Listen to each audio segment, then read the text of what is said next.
right, welcome back to ABA exam review and the continuation of our BCBA exam practice series. This is exam number 6, and we are almost through. So 2 videos left for exam 6. So we're going to start with the rest of these questions and break them down together. If you're new to the channel, welcome. If you're returning, welcome back. Please like and subscribe.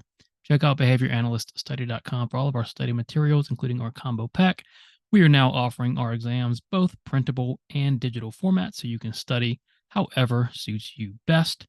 When you pass, let us know so we can include you in the Sunday shout out. Work hard, study hard. Let's get going. 175. A kindergarten teacher discovers that her class loves to watch Miss Rachel. She starts to allow the class to watch the show if they work on colors for 5 minutes. The teacher continues to extend the work time until she gets to 20 minutes because at 20 minutes, the kids no longer would work on colors. Given this information, what is likely occurring? Now, this question specifies that you're going to use the given information, but that is the standard. We try not to add anything to the question. We try not to make assumptions. We only use what is given in the question. And that is especially true if the question says, use the information. So, what is likely occurring here? Well, what do we know? We know this teacher knows her class loves to watch Miss Rachel. So, like a good teacher does, she's going to use it for reinforcement. She first says they can watch the show if they work on colors for 5 minutes. So let's call that a fixed interval 5. Teacher continues to extend the work time until she gets to 20 minutes because at 20 minutes, let's call that a fixed interval 20, the kids no longer work on colors. So what has happened? Well, she's gone from a 5-minute schedule to a 20-minute schedule. So she's thinned the schedule out, and she's gotten to the point where she's thinned it so much, the kids are no longer working. So what do we call it when we thin a schedule either too much or too quickly, therefore increasing response requirement, making it harder to earn reinforcement, and responding stops? What do we call this? A, satiation. Well, given the information, the kids liked Miss Rachel and they continued working for Miss Rachel all the way up until 20 minutes. So satiation doesn't necessarily seem to be the issue here, because what's changed is the response requirement, the reinforcement schedule. So B, the schedule is too thick. When you increase response requirements and you make it harder to earn reinforcement, that is called thinning the schedule. So the schedule has gotten thinner and not thicker. So C, ratio strain, looks good. Ratio strain occurs when the response requirement becomes too high, or we fade it too quickly, or we thin it too quickly, and the effort it takes to earn the reinforcement is no longer motivating, no longer evoking the response from the learner. That's what's happened here. Ratio strain's occurring. It's the students are no longer willing to work based on this 20-minute schedule. So what is likely happening is ratio strain.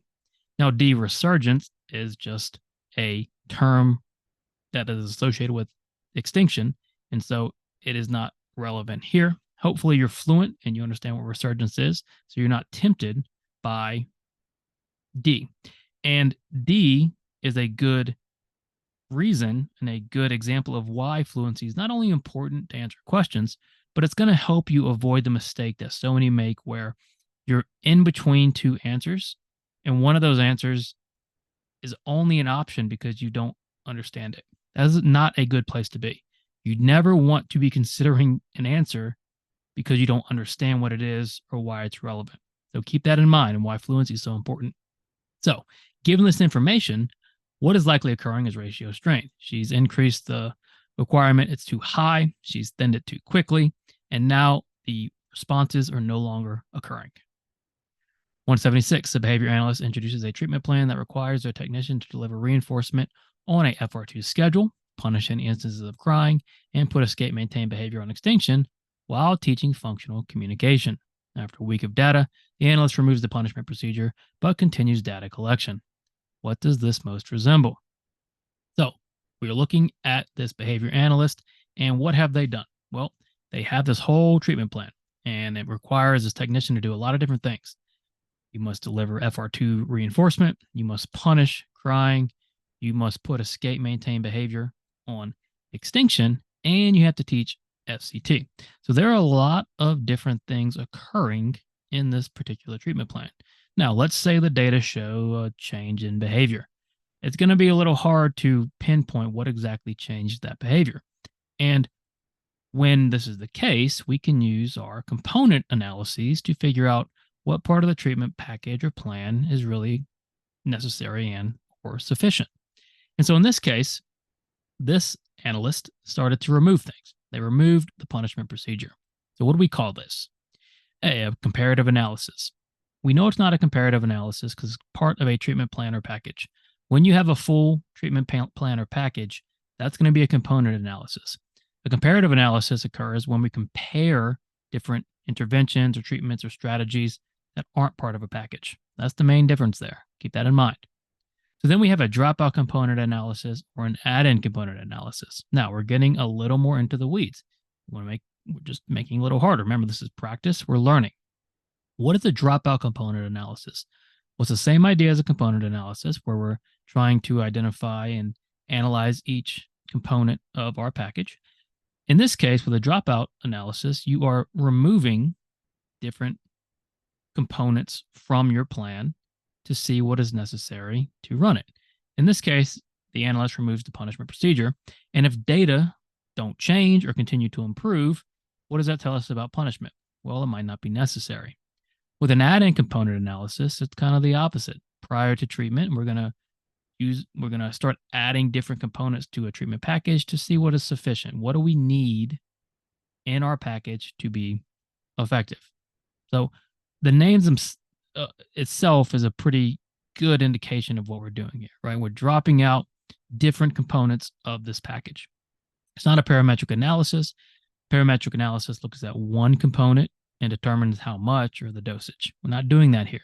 We are doing a dropout component analysis. The component analysis consists of removing components from our plan to see what is necessary to continue seeing an increase or a positive result of our intervention.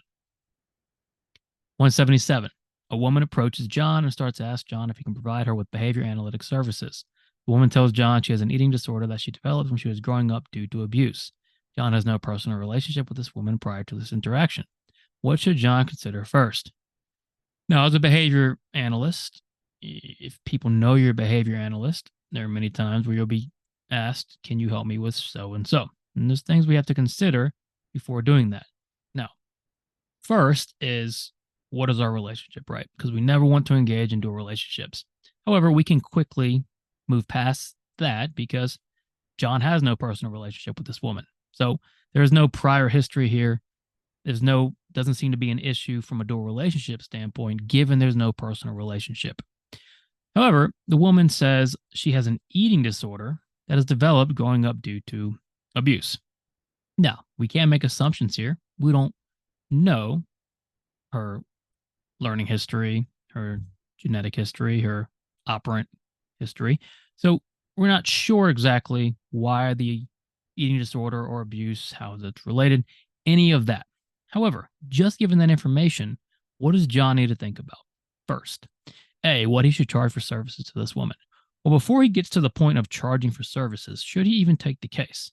Remember, we always have to assess the need for services. And one of those assessments or one of those needs is it actually the best option? John needs to consider, is his behavior analytic services really the best option for this woman with an eating disorder due to abuse? Maybe it is. Maybe he has experience. Maybe he understands it. That would be great. Maybe it's not. So what John has to consider is B, if behavior analysis is the best option for this woman. What about C, if he should report this woman's family for abuse? Well, no, that's not his role or place, because given, especially they have no personal relationship with this woman, he doesn't know much about it. All he knows is what she's told him. And then D, when he should conduct the ecological assessment. So D is similar to A. He's not to the point yet where he's intaking this woman and treating her. He first has to consider, is there a need? And that part of that consideration is asking yourself, is behavior analysis even the best option given the situation? 178, consider the following examples. Which examples most likely represents point-to-point correspondence, but lacks formal similarity. So we're looking for an example that represents point-to-point correspondence but lacks formal similarity. So this is a verbal operant question. Point-to-point correspondence and formal similarity can be hard concepts to internalize at first. All you need to do is practice, practice, practice, and it becomes second nature. Let's start with point-to-point correspondence. Point-to-point correspondence means that the speaker and the listener, whatever is communicated, is identical. Formal similarity means the means of communication, the way it's communicated, are identical. Point-to-point correspondence, we're looking at essentially the response or the message. Is the message identical? So a street sign says stop and a street sign that says yield. Are those messages identical? They are not. This does not have point-to-point. Does it have formal similarity? Is the delivery the same? It is. It's both written on a sign. So although it has formal similarity, it lacks point-to-point. So this is not going to be our answer. B, Lori is reading ice cream flavors to her kids as she scans the options that are available to them. So we know Lori is reading ice cream flavors to her kids. Is the message identical? Well, if she's reading them, then likely, yes, likely there's point-to-point. What about the form? Well, Lori is reading a written message. The form is not there. So we likely have point-to-point, but we are lacking formal similarity. B looks pretty good. C, Jameis picks up the telephone and says, hello, this is Jameis. The phone rang, Jameis picked it up. We don't even have a message for Jameis to have point-to-point with or formal similarity. Jameis's behavior was evoked by the telephone. We're not sure what the other message is going to be. So C doesn't necessarily apply. And then D, a client hands you a picture of a toilet. So you say toilet and take them to the bathroom. The message is toilet, but it's delivered in different ways. You get a picture and then you say the word toilet. The form is also different. It's a picture and you are speaking words. So again, you have to ask yourself, is the message identical? And is the delivery of the message identical? In this case, we are looking for where the message is identical, and that's going to be in B. But we are looking for where the message or delivery of the message is not identical. So Lori reading written word lacks formal similarity. Again, if you've been fluent and you're working on it, I think it's going to make a lot of sense to you. If not, this is hard to internalize. It was even hard for me to internalize at first. Practice, practice, practice. Explain it to yourself in a way that makes sense, and you'll never miss another one of these questions. 179, your dog will bark when other dogs or other animals appear on your TV. Now, anytime a dog or other animal appears on the TV, you immediately change the channel. Relative to changing the channel, what is the function of your behavior? Function question should be very straightforward, should be pretty easy. We're looking at your response of changing the channel. Why do you do that? Well, we know your dog barks when other dogs or animals appear on the TV. So when a dog or animal appears on the TV, you change the channel. Why? What are you trying to do? Well, clearly, we're trying to avoid you're trying to avoid your dog barking. Let's look at our answer choices. A, tangible. Is the consequence of you changing the channel, are you trying to gain a tangible? Well, no, there's no information here about you gaining a tangible. All we know is in the past, your dog barks at other dogs and animals. Now, when the dogs come on the TV, you immediately change the channel, likely to B, avoid your dog barking. What is the difference between avoidance and escape? With avoidance, you're trying to avoid the stimulus presentation. With escape, the stimulus presentation is already there. Here, the stimulus you're trying to avoid is the dog barking. And so by changing the channel when dogs or other animals appear on the TV, you're attempting to avoid your dog barking. Now, is this very specific? It is, but that's okay because you may get a question about the difference between avoidance and escape. We want you to be aware of it. The more aware of these different ideas you are, the better prepared you'll be. And then automatic. Now, could we argue your behavior is automatic? Well, I think it depends on how you classify the dog in the situation as far as social mediation goes. No, the dog is not a person, but it is another thing in the environment which is leading to your behavior. And so it's a gray area if that would be considered automatic. I think it's very clear, though, that the function would be avoidance. So, tricky question. Now, is it up for debate? Maybe, but look at it as a learning question. Trying to think here. What is the most clear answer? And what is the difference between avoidance and escape?